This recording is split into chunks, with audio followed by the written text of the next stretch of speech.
Salut, c'est Grégory, et donc vous êtes sur Vlan, j'espère que vous allez bien, où que vous soyez, quoi que vous fassiez.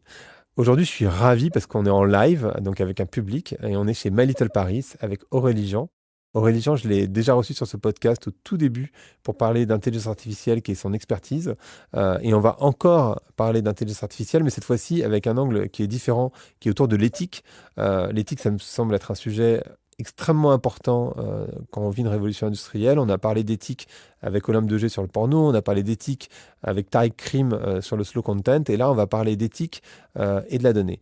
Alors pourquoi ce sujet? Parce qu'en fait finalement il y a trois modèles dans le monde finalement de la gestion des données. Il y a un modèle américain où toutes les données sont vendues en gros, il y a un modèle chinois où toutes les données appartiennent à l'État, et puis il y a un modèle européen, mais voire plus spécifiquement français, où on essaie de protéger la donnée.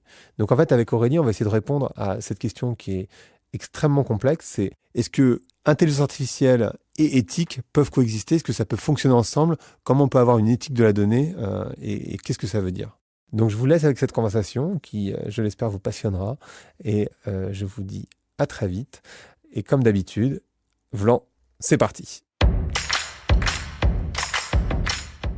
Donc bonjour à tous. Je suis avec Aurélie Jean, on est en live chez My Little Paris et on va parler, comme je l'ai dit dans l'introduction, d'intelligence artificielle et d'éthique. Alors Aurélie, je l'ai déjà reçue sur mon podcast. Le 4e podcast. Voilà, exactement, le numéro 4. C'est une scientifique numéricienne, on s'est connus à New York il y a un petit moment. Et tu as créé une boîte qui s'appelle In Silico Veritas. Oui, exactement. Qui accompagne les marques dans leurs problématiques d'IA. Voilà. Et alors, la première question que je me pose sur cette histoire d'éthique et d'IA, c'est qu'il y a beaucoup de gens qui essayent de faire peur avec les robots qui vont nous remplacer, la manière dont l'IA, enfin, les données sont vendues aux États-Unis, la manière dont c'est utilisé en Chine en particulier par l'État. Est-ce que ce n'est pas deux mots qui sont complètement opposés, intelligence artificielle et éthique ? Alors, c'est une bonne question. Alors, merci de l'invitation et merci à My Little Paris de nous accueillir aujourd'hui.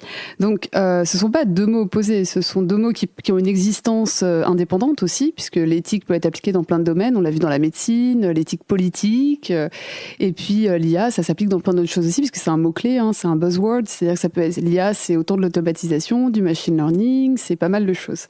Donc, ce qu'il faut, c'est composer ces deux mots pour donner un sens en fait à cette expression. Et en effet, il y a des pays en fait pour qui je pense pas qu'ils disent qu'ils n'ont pas d'éthique, mais pour autant ils ont des valeurs qui sont éloignées des nôtres, qu'on définit dans des contours éthiques par nos lois et notre morale. Et c'est sûrement le cas de la Chine qui, en effet, comme tu le dis, collecte en live en fait des données sur les citoyens pour définir ce qu'on appelle du social scoring, donc un score social qui va définir en fait le niveau de citoyenneté en fait de l'individu, voilà. On est vraiment dans les séries américaines. Black Mirror. Ouais. Black Mirror. Ouais. C'est vraiment du pur Black Mirror. Et aux États-Unis. Mais alors, du coup, moi, j'ai la sensation qu'il y a vraiment trois modèles avec la capture des données. Il y a le modèle américain où ils vendent tout. Donc voilà, tu testes tu veux faire ton ADN, bah, du coup, ils vont le vendre aux assurances, etc. Tu as le modèle chinois dont on vient de parler. Et puis, tu as un modèle un peu européen, très franco-français finalement, où on essaie de protéger les données. C'est lié à quoi ça? C'est culturel? Le modèle américain, c'est pas aussi libéral que ça. C'est plus compliqué que ça en fait. On peut pas. C'est pas aussi. Le modèle chinois est beaucoup plus libéral que ça en fait. On protège plus les données aux États-Unis qu'on imagine. Par contre, en France et plus généralement en Europe, en fait, on a fait avec le RGPD, donc c'est récemment, on est dans cette dynamique en fait de protéger davantage l'individu par rapport à sa data et cette propriété de data donc qu'on souhaite que l'individu ait. Et en particulier, on veut éviter les abus. Et par exemple, j'ai un exemple concret en fait pour se rendre compte pour le RGPD. Avant le RGPD, les grandes sociétés tech en fait qui collectaient de la data dont ils ont besoin pour faire tourner leurs algorithmes, en fait, ce qui était important, c'était où est-ce que le data était stocké. Donc, vu qu'elles étaient stockées sur leur serveur sur le territoire américain, elles devaient en fait être compliant, je sais pas comment on dit, enfin avec les règles, les lois américaines. C'est ça. Et en fait, avec le RGPD, ça a changé. Ce n'est pas la localisation physique du serveur qui compte, c'est l'endroit où la data est collectée. Et vu qu'elle est collectée en Europe, ils doivent en fait suivre les règles européennes du RGPD. Et ça a profondément changé beaucoup d'entreprises américaines, parce que moi, par exemple, je travaillais 2 ans à Bloomberg, qui est une société de data financière, c'est le Google de la finance, en quelque sorte, et d'économie. Bon, ils font plein de choses maintenant, mais l'origine, c'est ça. Donc, c'est une boîte tech, Bloomberg.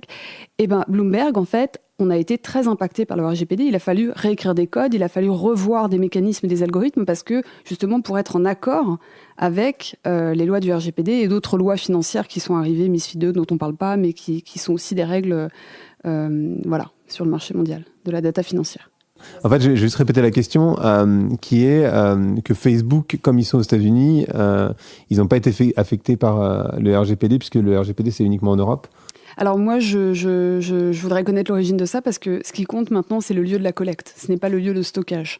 Donc ça change profondément en fait la manière de voir les choses, et donc Facebook est touché comme toute autre boîte, même des petites boîtes, on parle des géants de la tech, mais tout le monde est touché. À partir du moment où vous travaillez avec le marché européen, à partir du moment où vous collectez de la data en Europe, à partir du moment où vous faites tourner vos algorithmes en Europe, parce que vous avez une clientèle européenne, vous êtes touché par le RGPD. Donc c'est pour ça que le RGPD, il est intéressant, parce qu'il ne fait pas que toucher l'Europe et le marché, enfin il touche en fait toutes les entreprises qui ont un marché qui va au-delà de leurs frontières et qui ont un marché européen. Donc je pense. Après, tout n'est pas parfait dans le RGPD. J'ai pas vu tout en détail, mais je pense que c'est une première version, et comme toute.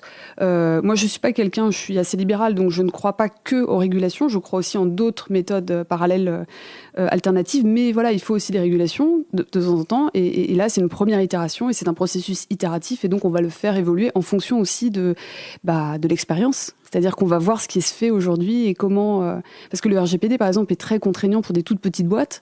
Et je pense qu'il aurait fallu peut-être faire plus la différence entre les grosses boîtes et les petites boîtes, parce que c'est compliqué d'être en accord avec les régulations sur des temps courts. Enfin, c'est pas facile, quoi. Et alors, du coup, si on revient sur cette histoire d'éthique, on est obligé de reparler des biais. Je sais que les biais, c'est un sujet qui te oui, c'est mon travail de recherche. Voilà.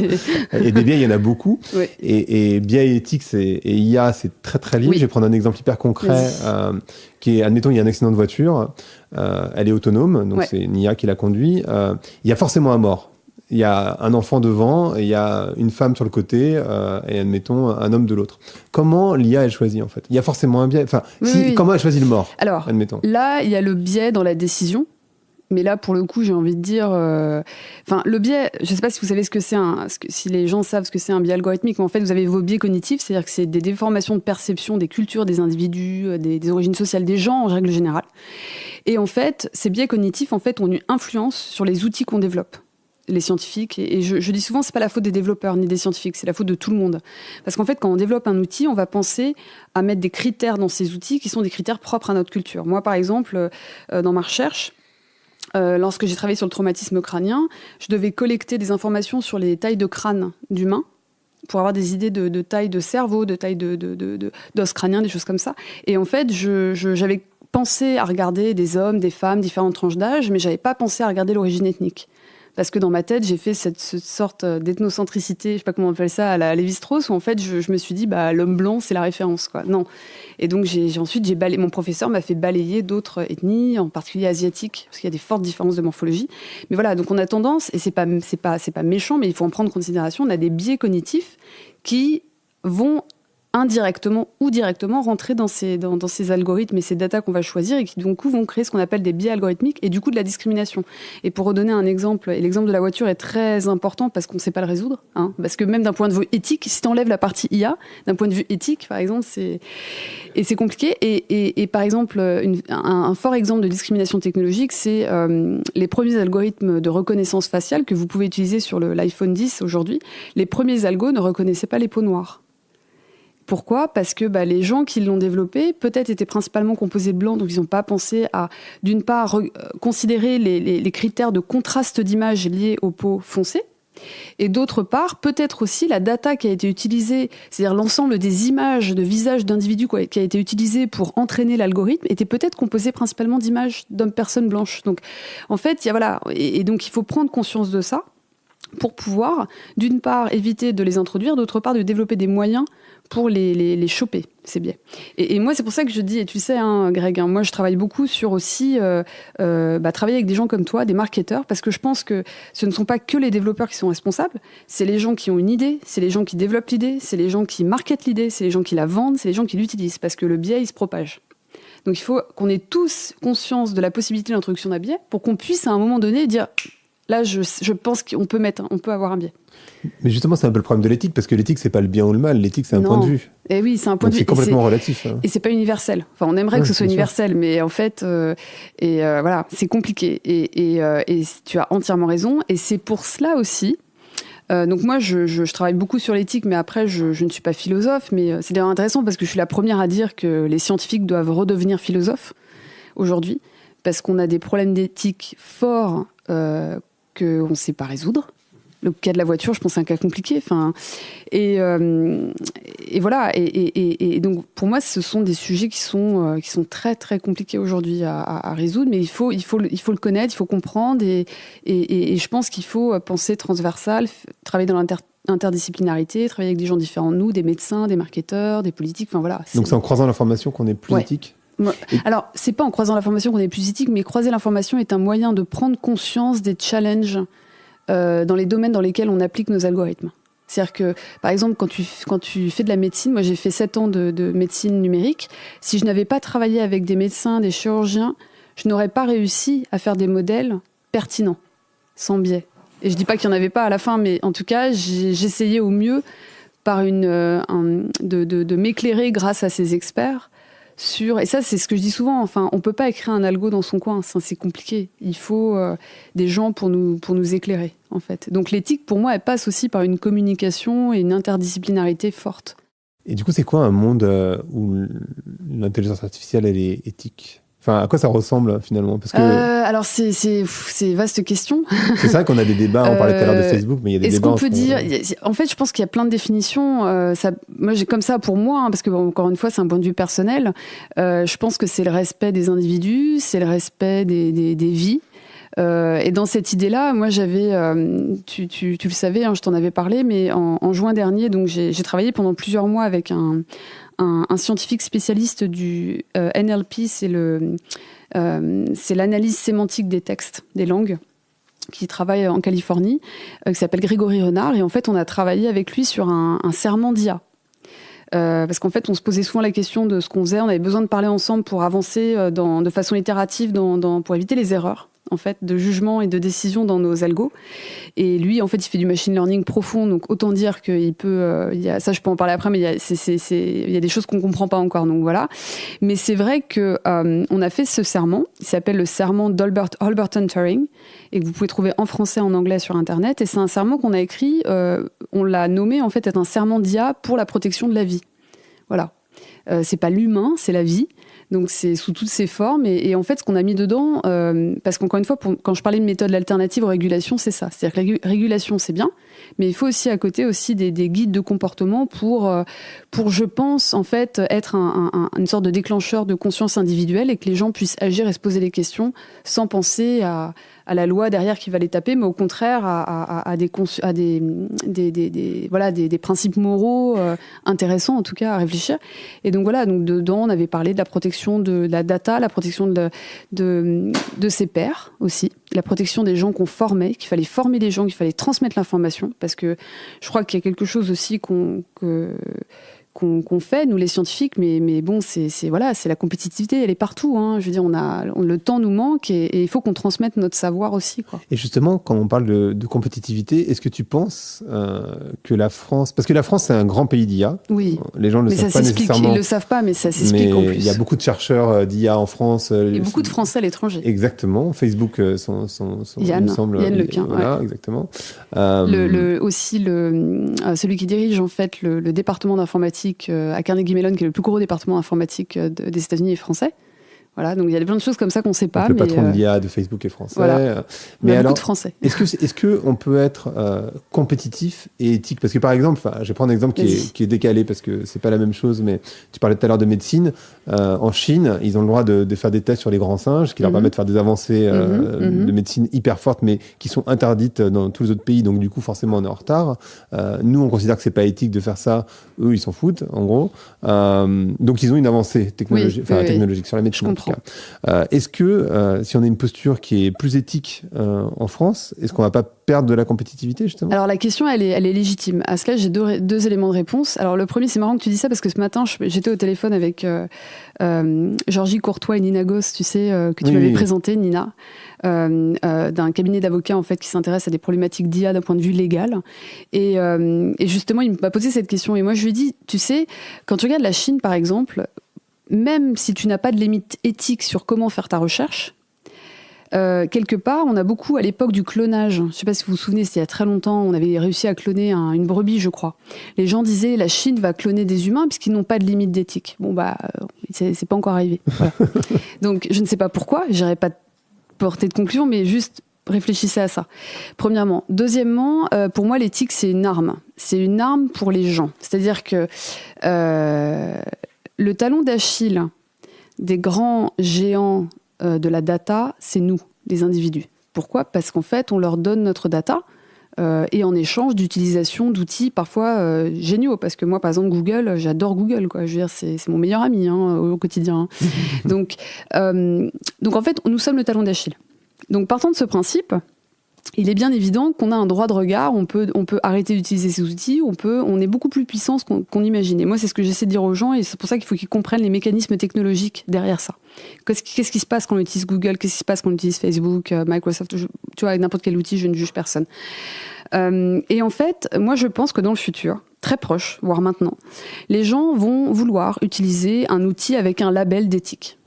Et je pense que la France et l'Europe a une arme énorme à jouer dans ce domaine, c'est-à-dire que au même titre que on va être amené à utiliser des produits parce qu'ils ont un label bio ou un label marché équitable parce qu'ils vont respecter en fait le travail des individus, pas de travail d'enfants, un travail payé correctement, avec un respect de la chaîne de production.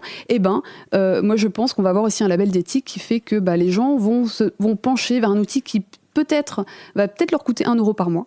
Peut-être, parce que moi je pense que rien n'est gratuit, mais ils vont avoir un outil qui va respecter leur vie privée, leur data. Et pour reprendre ça, je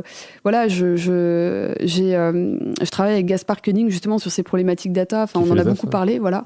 Et Gaspard justement, lui, il dit, et en tout cas, je ne sais pas si je suis pour ou contre, mais j'avais signé la tribune avec lui parce que j'aimais bien cette idée, c'est-à-dire que pourquoi ne pas proposer un modèle où on puisse vendre notre data ? Et ça veut dire quoi ? Ça veut dire aujourd'hui, on n'a pas le choix.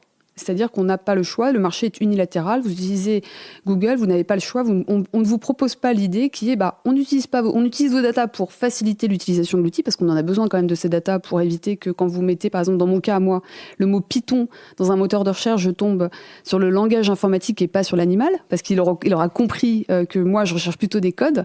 Mais c'est vrai que je ne souhaite pas que cette data soit utilisée dans un but de pub, de marketing, par exemple. Et auquel cas, et j'aime beaucoup le marketing, tu le sais. Et auquel cas, donc, j'aimerais qu'on me propose au moins de me dire, Aurélie Jean, pour 3 € par mois, vous pouvez utiliser Google tant d'heures par mois et on utilisera vos datas pour vous faciliter l'usage de l'outil, mais pas à des fins commerciales, par exemple. C'est ça que j'ai envie qu'on se pose la question d'élargir le champ des possibles pour pouvoir prendre de meilleures décisions. Donc moi, l'éthique, pour moi, je pense au contraire que c'est une arme pour la France et l'Europe. Il faut qu'on ait conscience de ça pour pouvoir justement concurrencer le marché de pays qui ont peut-être une éthique différente de la nôtre. Voilà. Et du coup, est-ce que tu ne crois pas que la France pourrait être une sorte de terre d'accueil des gens qui veulent protéger leur data ? J'adore parce ça. qu'en fait, j'avais jamais pensé à ça. Mais parce que, tu vois, tu pourrais penser aux légionnaires. Les légionnaires, c'est exactement ça. C'est-à-dire que quand tu deviens légionnaire, on efface en fait, toutes tes données personnelles. Et on pourrait imaginer que la France, on n'a pas reçu Snowden voilà, mais on pourrait imaginer que la France devienne une sorte de terre d'accueil des gens qui veulent protéger leur data. Oui, non, je n'avais jamais... Mais, et en fait, en cela, si tu veux dématérialiser la chose, pour moi, c'est par exemple d'utiliser un outil avec un label européen parce qu'il tu habites, je sais pas moi, en Argentine, je dis n'importe quoi, et tu veux utiliser un outil, et ben tu as le choix entre un outil chinois ou français, et je dis, je m'attaque pas aux Chinois, hein, je donne un exemple comme ça, je m'excuse, mais et en fait, tu te dis, je vais prendre l'outil français, même s'il me coûte 2 € par mois, mais au moins, voilà. Je pense qu'on va tendre vers ça. Et quelque part, il y a eu cette transformation côté... Je parle du bio parce qu'on a eu cette transformation côté nourriture. Voilà, je pense qu'on mange moins, on préfère manger moins et manger mieux. Pourquoi pas faire ça avec nos pratiques, nos usages numériques. Enfin, je pense. La dernière question que je voulais poser avant le fameux volant, c'est ce cadre législatif. Qui c'est qui doit l'écrire? Parce qu'en fait... Ah, merci pour cette question. Parce qu'en fait, ça s'ancre sur des valeurs, parce que comme on a dit, il y a pas de... L'éthique, c'est un point de vue, donc c'est pas du bien ou du mal, c'est des points de vue. Qui doit écrire ça? C'est des philosophes? Alors, donc législation, il y a loi, donc ce sont des juristes, donc des avocats, bien évidemment. Et je dis ça parce qu'encore une fois, donc je travaille avec Georges et Nina, que j'apprécie beaucoup, et qui sont donc des avocats qui réfléchissent fortement à ces problématiques, et qui du coup, qu'est-ce qu'ils font? Ils vont voir des experts de l'IA pour en parler. Donc on en parle ensemble. Donc l'idée, c'est il faut des législateurs, bien évidemment, donc des avocats, des gens qui connaissent les lois, parce que c'est compliqué d'écrire une loi. Enfin, c'est pas simple. Après, donc il y a ça, et puis il y a aussi des experts de la discipline. Donc je pense qu'il faut des gens en IA, il faut des philosophes, il faut pas mal de monde. Et je dis ça parce qu'on voit aussi en parallèle des législateurs, enfin des avocats qui sortent des textes qui, à mon sens, ou qui proposent en fait des écoles de pensée qui, à mon sens, sont dangereuses. Je veux pas le citer, mais je vais le citer quand même. L'avocat Bensoussan en fait et propose fortement de développer une personnalité juridique pour le robot. Ça n'a pas de sens. Ça n'a vraiment pas de sens. Parce qu'il stipule que l'IA forte va venir, et que donc l'IA forte, c'est une autonomie complète de la machine, une prise de conscience de la machine, c'est un point de singularité en fait qu'on passe. C'est Westworld. Pardon ? C'est Westworld. Ouais, voilà, exactement. Et en fait, pour moi, ça n'a pas de sens. Donc, je vais être contente parce que j'ai un panel avec lui donc vendredi, donc je suis ravie de pouvoir en discuter avec lui. et c'est vrai que je pense que ça n'a pas de sens. Je pense que c'est dangereux de dire ça parce que ça a des implications énormes. Voilà, et ça n'a pas de sens technologiquement, ça n'a pas de sens juridiquement, et que j'ai envie de dire, je suis la première à dire que les lois sont par nature conservatives parce qu'elles arrivent en retard des pratiques sociales, et que parfois c'est bien qu'elles arrivent un peu en avance, mais je suis aussi la première à dire que, comme dit Georgie Courtois, qu'il faut se projeter dans le futur, mais il ne faut pas que cette projection nous empêche de voir vraiment et nous bloque dans le présent. Et je pense que cette manière-là de voir peut nous bloquer dans le présent parce qu'elle peut nous empêcher d'innover. Mais d'ailleurs, pour revenir au tout début de notre conversation, Elon Musk, il est très alarmiste sur l'IA quand même. Oui, oui, c'est vrai. Alors, disons que c'est toujours la même chose. Je veux dire, quand tu développes ces outils, tu te rends compte de leur pouvoir. Et moi-même, je suis la première à dire, attention, on peut faire beaucoup de choses avec ces outils, au même titre qu'on peut faire beaucoup de choses avec le clonage, encore une fois. Enfin, faut quand même, voilà. Et qu'en fait, et donc moi, ce que je dis, c'est que j'aime pas les discours alarmants parce qu'en fait, je pense que c'est dangereux parce que ça crée des rejets épidermiques chez les gens qui ne comprennent pas les tenants et les aboutissants du domaine. Et c'est ce qui se fait avec le clonage. Enfin, les gens ont un rejet épidermique et donc, ça me fait marrer parce que maintenant tu peux cloner ton animal aux États-Unis et je trouve ça très étrange, mais bon, bref, passons. Et je vous dis ça parce que je pense que ce qui est important, c'est certes de dire attention, parce qu'il faut le dire, mais je pense que si on dit que ça, en fait, on fait rien avancer. Et Elon Musk fait avancer les choses en faisant de la recherche dans le domaine. Et je pense qu'il y a un autre domaine, et je ne sais pas assez ce qu'il fait, mais je suis sûre qu'il fait des choses, qui est le domaine de l'éducation. Et l'éducation, c'est autant l'éducation des plus jeunes que des moins jeunes. Parce que, encore une fois, vous avez dans les mains un outil que vous devez comprendre. Et comme je dis souvent, enfin, c'est la première fois de l'histoire de l'humanité que nos dirigeants économiques et politiques, étatiques de nos pays, en fait, ne comprennent pas la révolution en cours. C'est-à-dire que lors de la révolution industrielle, vous leviez le capot d'une voiture et vous compreniez. Enfin, vous voyez ce que je veux dire, c'était tangible. Aujourd'hui, on est face à une révolution qui est très compliquée, qui est très abstraite et qui donc a besoin d'intermédiaires et de traductions en continu pour pouvoir comprendre les mécanismes. Et moi, je crois que c'est notre devoir à nous, scientifiques, de le faire et qu'il faut d'ailleurs, alors après on peut rentrer dans plein de débats, mais moi je pense qu'il faut remettre en avant, réévaluer en fait cet apport vers le peuple, vers les gens, en fait cet apport scientifique qui n'est pas pris en considération aujourd'hui dans la qualité d'un chercheur.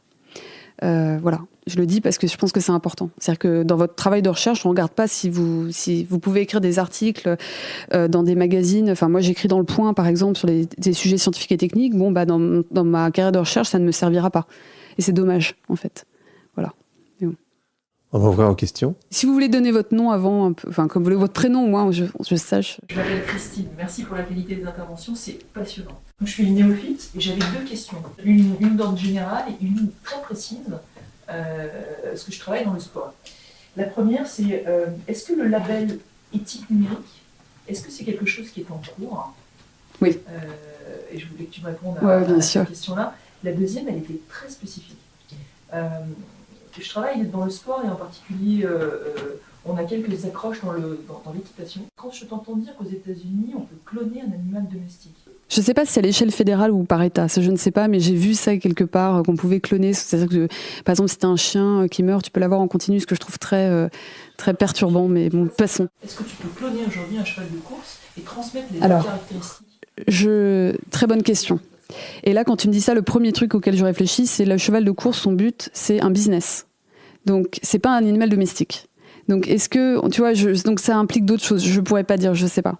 Et il y a un autre sujet dont on n'a pas parlé d'éthique, mais c'est les robots sexuels aussi. Hein. Enfin, je veux dire, il y a plein de choses. Je sais pas pourquoi je pense à ça, mais j'ai fait un épisode sur l'éthique du porno, d'ailleurs. Écoute, mais parce que j'ai lu un article ce matin. Enfin, je vais pas en parler de ça. Bref, parce que moi, je pourrais parler pendant des heures de ça, donc c'est pas un problème, quoi. Mais alors, oui, pour les chevaux, moi, ma première question, c'est, c'est pas le même but, tu vois. Quand tu veux cloner ton chien, c'est parce que tu veux retrouver ton chien. Même si moi, je pense que ton chien, il n'aura pas la même personnalité parce qu'il va grandir, il va dans des conditions différentes. Donc, tu vas jamais retrouver le même chien. Mais bon, ça, c'est... Après, pour l'animal de course, on s'entend bien, il y a quand même une course, donc il y a il y a un but business quelque part derrière ça. Donc, c'est un peu différent encore. Et puis, je connais pas les lois, je sais pas si c'est à l'échelle fédérale, à l'échelle par État. Tu vois, c'est quelque chose sur lequel je devrais m'enseigner avant d'en parler, par exemple. Mais techniquement, on pourrait le faire. Oui, ouais, mais je pense que techniquement, on peut faire beaucoup de choses, en fait. Il faut s'en rendre compte. Après, le clonage, c'est pas ma spécialité, donc je me permettrai pas de parler. Et donc sur la première question, tu sais, sur un moteur de recherche avec un label éthique, ça c'est quelque chose qui est en cours de développement. Alors oui, il y a des labels éthiques. Le CNIL en fait en France je crois qu'ils essaient de pousser vers justement un label. Et je pense que c'est une forte valeur ajoutée pour la France. Enfin vraiment, on peut penser que ça va bloquer l'innovation, mais moi ce qui bloque l'innovation, c'est les régulations qui sont faites par les mauvaises personnes. Et c'est trop de régulation parfois. Mais là, je pense que un label, c'est pas une régulation. Enfin, c'est un label. C'est plutôt quelque chose qui va pousser les gens vers le haut.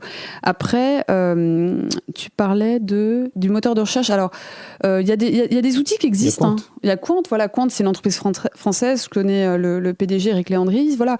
Après, voilà, moi, par exemple, et Quant, c'est un super outil. Mais par exemple, je connais pas exactement la politique vraiment derrière ça. Parce que, par exemple, moi, quand je rentre le mot Python, il me sort tout le temps l'animal. Donc, il apprend pas non plus de mes données, j'ai l'impression. Mais peut-être parce que j'ai pas insisté. Ils ont fait évoluer ça. Ils ont fait évoluer, voilà. Donc ils utilisent la data pour toi, mais pas pour la vendre. Ça, c'est bien, parce qu'il faut quand même utiliser la data. De se dire qu'on veut pas collecter toute la donnée, c'est idiot. Enfin, si cette donnée, elle sert à innover dans sa définition première, qui est d'améliorer la qualité de vie de l'humain, moi, je préfère qu'on me sorte le code que l'animal. Enfin, voilà. Après, il y a plein d'outils. Il y a des outils, par exemple, de mapping, comme Google Maps, mais qui sont des outils en fait qui ne vous géolocalisent pas quand vous n'utilisez pas l'app, par exemple. Voilà, ce qui n'est pas le cas d'autres applications. Enfin, il y a des choses qui existent en fait. Et voilà. Donc, et je pense qu'on va se mettre de plus en plus au courant de ce qui existe, de qu'est-ce que la data. Qu'est-ce que c'est, là, je t'ai entendu dire, Greg, le droit à l'oubli, enfin, l'effacement des données. Les gens ne savent pas comment on efface une donnée. Or, il y a plusieurs moyens d'effacer la donnée. Et selon la manière dont on efface la donnée existe toujours ou pas. Voilà. Parce qu'en fait, mais c'est pas, je veux dire, ce que je dis là, c'est pas sorcier, hein. C'est quand vous avez une donnée dans un ordinateur, il est stocké dans des cases mémoire. Et vous avez une adresse qui pointe vers cette case mémoire pour dire la donnée, elle est dans telle case mémoire. Grosso modo, je le fais un peu grossier là. Et ce qui se passe, c'est que quand vous effacez la donnée, c'est soit vous effacez le contenu de la case mémoire et vous mettez il y a toujours quelque chose dans la case mémoire, donc on met crap, des chiffres, peu importe. Soit on coupe l'adresse qui va vers la case mémoire. Mais en fait, le fait de couper l'adresse, il y a toujours le contenu dans la case mémoire, et c'est la manière la plus courante d'effacer de la donnée parce que c'est la moins coûteuse. Je veux dire, moi je le fais aussi, hein, c'est la moins coûteuse. Sauf que, par exemple, sur votre ordinateur, si vous effacez un fichier, no stress, il existe toujours. C'est juste que vous voyez ce que je veux dire. Donc en fait, ce que je veux dire, c'est qu'il faudrait une éducation plus claire, plus massive des gens pour qu'ils comprennent et que lorsqu'on leur dit on efface vos données, ils se disent pas « Ah, super ». Non, en fait, qu'est-ce que ça veut dire ? Et moi, si demain on me dit « Oui, quand on efface ces données, il faut qu'on remplace ce qu'il y a dans les cases mémoire », ok, on va faire ça. Ce sera plus coûteux, voilà, mais c'est plus coûteux au sens, ça demande des opérations supplémentaires, ça demande du temps CPU, des choses comme ça. Mais ce que je veux dire, c'est qu'il faut juste que les gens comprennent, en fait. Et moi, je pense que les dirigeants économiques et étatiques de nos pays et les individus, les citoyens doivent comprendre. C'est tout ça. D'ailleurs, on parle souvent de... on arrête ton profil, en fait. On arrête ton profil. On stoppe ton profil, on ne dit pas on supprime tes données, on dit on va désactiver ton profil. Ah oui, par exemple, oui. Voilà. Désactiver le profil, c'est pas supprimer les données, ça veut dire quoi, c'est deux choses désactiver un différentes. profil? Ouais. Bien sûr. Ouais, c'est vrai. Ouais. Alors du coup, moi j'en ai une. Vas-y, Greg, la dernière qui est... Surtout qu'on en parle souvent tous les deux, donc... La dernière qui est ce podcast... Non, mais ce podcast en fait, il faudrait faire un podcast, Ah oui, j'ai oublié. Mais oui, moi j'ai cette question. Génial. Oh là là, mais il y a trop de blanc, là. À quoi tu mettrais un blanc? À quoi je vais mettre un blanc? Mais oui. Moi, je mettrais un blanc, en fait, à tous les gens en fait qui se permettent de parler d'IA. Parler d'IA, tout le monde a le droit d'en parler, parce que je pense que c'est un problème général, sociétal. Mais je pense qu'on n'a pas le droit de donner des avis tranchés et sous un cachet d'experts qu'on n'a pas. Et je vois beaucoup de gens en fait se cacher derrière une expertise qu'ils n'ont pas et tirer des conclusions fortes. Comme de dire que, et je ne cite pas de nom, promis, comme de dire que dans 5 ans, il n'y aura plus de job. Il n'y aura plus de job en France. Et certains sont des amis en plus. Donc voilà, on ne peut pas dire ça. Et si on le dit, il faut des arguments. Et voilà. Et donc moi, ce que je dis, c'est que c'est un blanc à tous les gens qui se donnent une expertise qu'ils n'ont pas. Et moi-même, je me limite. Par exemple, quand on me pose des questions d'éthique légale, je dis je ne suis pas avocate. Voilà. Et je me permets de le dire parce que je ne peux pas répondre à tout et je pense que c'est important de le dire. Voilà. Et d'où l'interdisciplinarité de travailler main dans la main. Merci beaucoup. Merci à tous ou à toutes. Merci à vous. Merci. Merci d'avoir écouté Blanc. Si vous avez aimé l'émission, vous pouvez le dire avec des étoiles, 5 de préférence sur iTunes, et le partager avec vos amis ou vos collègues. Je suis Grégory Pouy, vous pouvez me retrouver sur Twitter et LinkedIn sous le pseudo Greg from Paris. N'hésitez pas à me remonter vos remarques, vos questions, mais aussi les invités que vous aimeriez entendre.